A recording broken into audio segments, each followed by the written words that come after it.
ہم بات کرتے ہیں انشاءاللہ کہ گناہوں کے جو ہے وہ اثرات کیا ہیں انسان کی زندگی میں، اور کیوں انہیں چھوڑنا چاہیے، اور کیوں ہمیں موٹیویٹڈ رہنا چاہیے انشاءاللہ کہ گناہوں سے بندہ دور رہے۔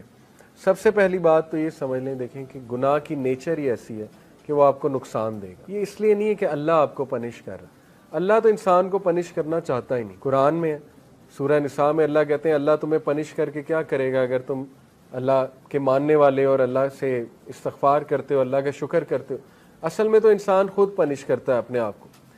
تو جس طرح ایک ریڈیو ایکٹیو مٹیریل نقصان دہ ہے، اس کے قریب آپ جائیں گے آپ کو کینسر ہو جائے گا گاما ریز کی وجہ سے، اسی طرح گناہ ہے، آپ اس کے قریب جائیں گے ہو ہی نہیں سکتا آپ کو نقصان نہ ہو، نقصان آئے گا ہی آئے گا، تو وہ ہم خود اپنا نقصان کر رہے ہیں، ٹھیک ہے۔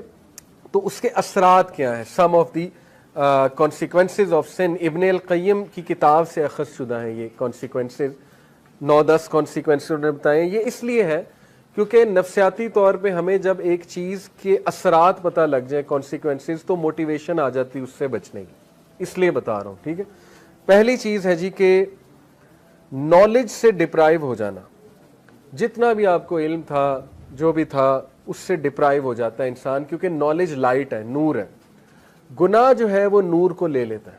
اور یہ اکثر اسلاف جب ان کے پاس کوئی شکایت کرتا تھا آ کے کہ میری میموری ویک ہو گئی ہے، یا مجھے کچھ چیز یاد تھی، قرآن کا کچھ پورشن یاد تھا وہ بھول گیا ہے، تو وہ اکثر انہیں یہی ایڈوائس کرتے تھے کہ آپ استغفار کریں، کیونکہ گناہوں کی وجہ سے یہ چیزیں بھول جاتی ہیں، ٹھیک ہے۔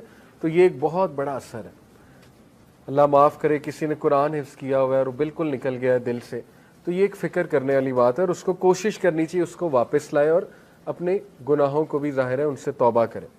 دوسری چیز، رزق کا چھن جانا۔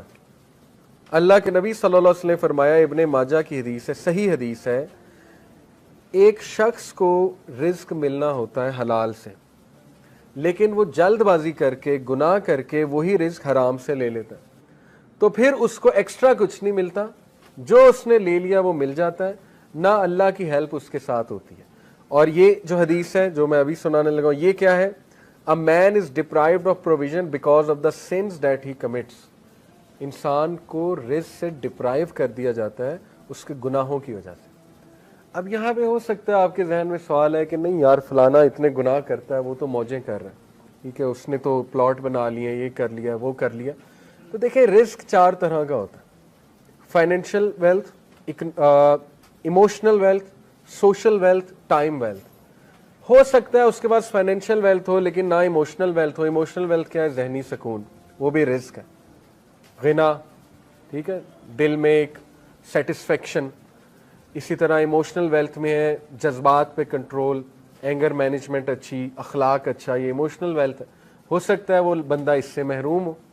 آپ نے کئی لوگ دیکھے ہیں کچھ بھی نہیں کھانے کو لیکن ذہنی سکون ہے اللہ کی طرف سے، اولاد دی اللہ نے، اولاد پل بھی رہی ہے ماشاءاللہ، اور نیک اولاد ہے، ٹھیک ہے، سب کچھ ہے، تو کیا یہ رزق نہیں ہے؟ بالکل ہے۔ سوشل ویلتھ اسی کو کہتے ہیں کہ آپ کی اولاد اچھی ہے، آپ کی بیوی اچھی ہے، آپ کا جو ہے وہ گھر والے اچھے ہیں، آپ کے ساتھ لائل لوگ جمع ہو گئے، تو وہ بھی رزق ہے۔ ٹائم ویلتھ، ٹائم میں برکت، آپ کے کام جلدی ہو جاتے ہیں، ٹھیک ہے، آپ کرتے ہی وہ ہیں جو اللہ سبحانہ و تعالیٰ کو پسند ہے، یہ ٹائم میں برکت ہے۔ تو جب ہم گناہوں میں پڑتے ہیں تو یہ ہمارا رزق ڈپرائیو ہوتا ہے، ٹائم سے برکت اٹھ جاتی ہے، ٹینشنیں بڑھ جاتی ہیں، ٹھیک ہے، ٹائم مینجمنٹ ویک ہو جاتی ہے۔ نمبر 2، آپ دیکھیں نا گناہوں میں وقت کتنا ضائع ہوتا ہے۔ اللہ معاف کرے اگر ایک گناہ عادت بن چکی ہے، 4 گھنٹے 3 گھنٹے لوگ اس میں پڑے رہتے ہیں، ٹھیک ہے، اور وہ ضائع ہو رہا ہے وقت۔ سوچیں کتنا وقت ہم جوانی کا ضائع کر دیتے ہیں، ٹھیک ہے، ان چیزوں میں، اللہ معاف کرے۔ تو اس سے نکلنا ہے، اپنے آپ کو موٹیویٹ کرنا ہے۔ پھر آپ دیکھیں سوشل ویلتھ، ہمارے ساتھ لوگ ہی ایسے آ جائیں جو ہمیں کھانے کو تیار ہیں اور بس ان کی نظر ہماری دولت پہ ہو، تو پھر یہ کون سا رزق ہے؟ اس کا مطلب ڈپرائیو ہو رہا ہے اور گناہوں کی وجہ سے۔ پھر آپ دیکھیں ایموشنل ویلتھ، ذہنی سکون ہے ہی نہیں، ہر وقت ٹینشن ہے، ہر وقت سٹریس ہے، ہر وقت پریشانی ہے، ہر وقت منہ پہ شکایت ہے، تو اس کا مطلب گناہوں کے اثرات آ تو رہے ہیں۔ تو اس لیے گناہوں کے اثرات رزق کی تنگی سے آتے ہیں، ٹھیک ہے۔ رزق کبھی اللہ بڑھا کے دیتا ہے، کبھی گھٹا کے دیتا ہے، اوور آل رزق تو لکھا ہوا ہے، لیکن یہ اللہ کی ڈسٹریبیوشن ہے۔ اللہ اپنے بندوں کو چیک کرنے کے لیے کبھی زیادہ دے دیتا ہے اس کوانٹٹی میں سے، کبھی کم کر دیتا ہے، جب وہ دوبارہ استغفار کرتے ہیں پھر بڑھا دیتا ہے، ٹھیک ہے۔ یہ اللہ بادشاہ ہے، اللہ جیسے چاہے کر سکتا ہے۔